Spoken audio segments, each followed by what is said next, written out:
You may have heard already about the theory that's blowing up around the internet right now about how Jar Jar Binks may actually be a Sith Master. So I decided to make this video to explain every single detail for you. So here it is. This is the completely airtight, absolutely foolproof case for why Jar Jar Binks is the most powerful Sith Master in the universe. First of all, Jar Jar executes a 20-foot twisting somersault through the air that, if performed by any other character, you would assume they were either a Jedi or a Sith. As we know, the Jedi themselves are inspired by Shaolin monks, and a convincing theory is that Jar Jar is based off of another traditional martial arts discipline called Zi-Quan. Jar Jar almost single-handedly takes out half a droid army using moves clearly taught in Zi-Quan. Zi-Quan, or Drunken Fist, uses stumbling and staggering as body momentum to be deceptive, unpredictable, and to confuse opponents. And Jar Jar mysteriously is extremely efficient in killing every single time that he is in danger. And as Obi-Wan told us, there is no such thing as luck. In my experience, there's no such thing as luck. In another scene, Jar Jar seems to fall from a bridge, although we have seen this done on purpose before by Jedi. And Jar Jar also falls in a completely different place than where he was dangling from. We can prove this because droids can be seen shooting at his original location, and their heads even follow him jump to the other side. Jar Jar could have used a force jump, as we've seen multiple times before by Jedi. Jar Jar is also seen using sleight of hand movements and Jedi mind tricks during key plot points to influence the plot and change people's minds. He even uses them when he is promoted to general, when he's promoted to senator, and while he's persuading an entire galactic senate. Along with using the Force via sleight of hand, Jar Jar is also seen in multiple scenes using Jedi mind control to influence what people say, therefore changing the outcome of important events. The Queen wishes it. She's curious about the planet. Queen wishes it. She's curious about the planet. Well, I don't know.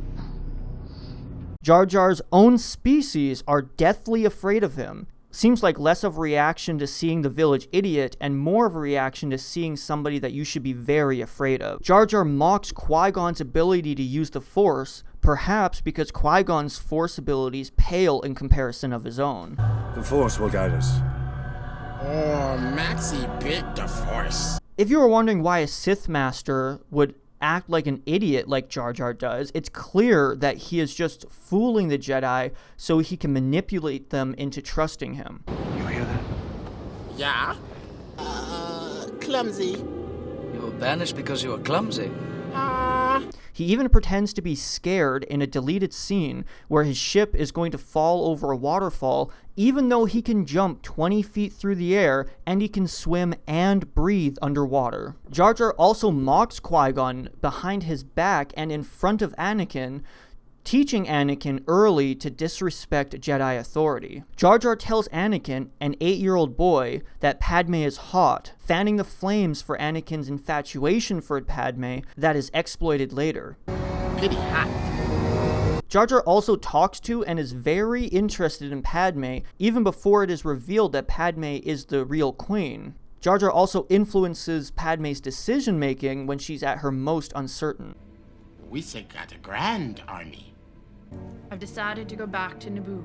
Jar Jar senses that the Jedi are coming without any warnings. He could not have known in any way that they were coming, and he even walks up to the elevator seconds before the Jedi arrive, then pretends to be surprised to see them. When they're escaping Naboo, Jar Jar is the one who sabotages the hyperdrive, which forces them to land on Tatooine in the first place where they meet Anakin. Not to mention Jar Jar is the reason they keep running into Anakin.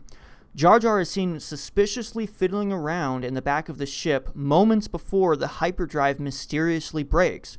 R2-D2 even notices he was doing something suspicious, so he gives him a well-deserved smack before he is forced to leave in the elevator to fix the ship's shield generator. In fact, every droid Jar Jar encounters seems to hate him and find him suspicious, and for good reason, because Jar Jar's mind control doesn't work on droids. You know, I find that Jar Jar creature to be a little odd. Oh, quite right. He's very odd indeed.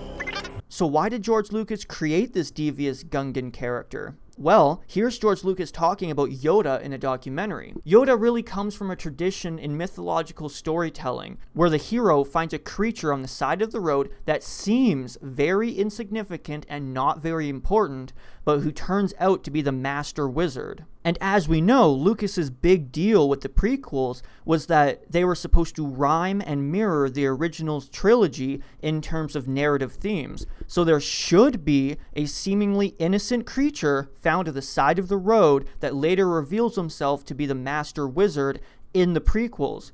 Don't forget, Yoda was also strangely annoying and dumb until he was revealed to be the most powerful Jedi in the universe.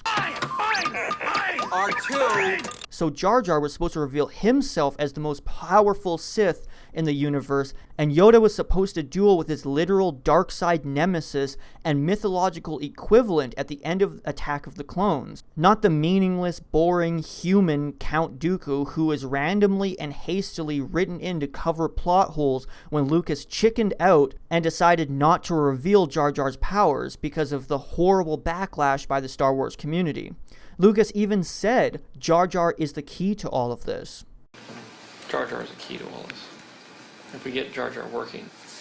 Also, the actor who played Jar Jar even tweeted, "I will say this, it feels good when the hidden meaning behind the work is seen, no matter how long it takes." Hashtag The Phantom Menace. Not only is Jar Jar a Sith, but it's very possible that he may not just be working with Palpatine, but possibly the Sith Master above Palpatine, and Palpatine is really the apprentice and pawn of Jar Jar. You may not have noticed, but Jar Jar follows Palpatine everywhere, and I mean everywhere. Even after Qui-Gon's funeral, seconds after Yoda explains how there's always two Siths, a Sith Master and an apprentice, Jar Jar is seen standing right beside Palpatine before he's even supposed to know who Palpatine is. Not to mention that Jar Jar and Palpatine are from the same planet. Out of the millions of planets in the galaxy, Jar Jar and Palpatine both are from Naboo. Jar Jar even convinces Padme to promote him to senator.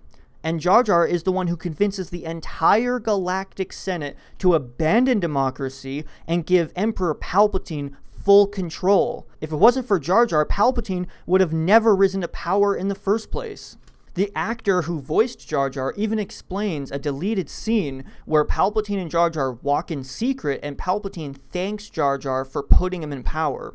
He also says that George Lucas made big changes in the prequels because of backlash. Also, whenever you think a Sith is the master, you always find out later on that there was always somebody controlling the Sith. You think Darth Vader is the Sith Master, and then it's revealed that Darth Sidious is actually the Sith Master. You think Darth Maul is it, but then it's revealed that Palpatine was actually the mastermind. Even Padme had a decoy queen, and Padme just pretended to be her servant, just in case there was an assassination attempt on the queen. Sound familiar? So from this we can conclude that the one behind the scenes that was controlling everything, the real Phantom Menace, the real Sith Master, was Jar Jar Binks all along.